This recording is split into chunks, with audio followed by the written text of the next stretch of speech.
আমরা লেপ থেকে উঠে ওযু করে নামাজ পড়ে স্রষ্টাকে স্মরণ করে কোরআন তেলাওয়াত করি। এই প্রতিষ্ঠান কোনো কথা বলতে পারে না। প্রতিষ্ঠানের দরজাকে কথা বলবেন, প্রতিষ্ঠান দরজা উত্তর দেবেন। জানলার সঙ্গে কথা বলবেন, জানলা উত্তর দেবে না। সিট বেঞ্চ সাইড বেঞ্চের সঙ্গে কথা বলবেন, উত্তর দেবে না। বিল্ডিং এর সাথে কথা বলবেন, বিল্ডিং উত্তর দেবে না। এই যে প্রতিষ্ঠান, অব্যক্ত প্রতিষ্ঠান, যে কথা বলতে পারে না, এই প্রতিষ্ঠানটা অনুরোধ করব সর্বোচ্চ ভালোবাসা, সর্বোচ্চ সম্মান করবেন। প্রতিষ্ঠান সালাম করবেন। কেন সালাম করবেন? আমরা যখন কবরের পাশ দিয়ে যাই, কোন কবরস্থানের পাশ দিয়ে যাই, তখন আমাদের মুখ থেকে অটোমেটিক বেরিয়ে আসে আসসালামু আলাইকুম ওয়া রাহমাতুল্লাহ, ইয়া আহলাল কবর। হে আল্লাহ, এই কবরস্থানে যারা শুয়ে রয়েছে তাদেরকে সকলকে তুমি জান্নাত নসিব করো।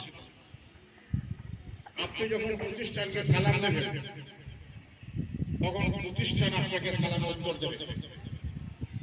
আপনার সালামে বলবেন, হে প্রতিষ্ঠান, তুমি ভালো থাকো, শান্তিতে থাকো,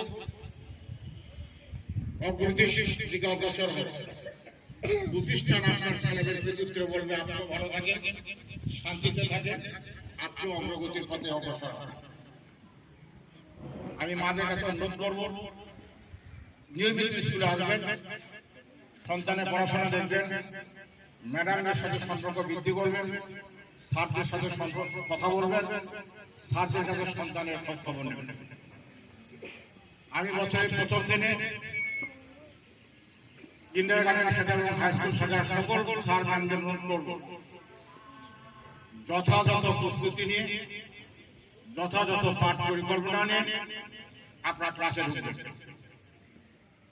আপনার ক্লাসে কিছু মুহূর্ত যদি নষ্ট হয়, সকলের জন্য সময় বাধা, আপনার অলসতার কারণে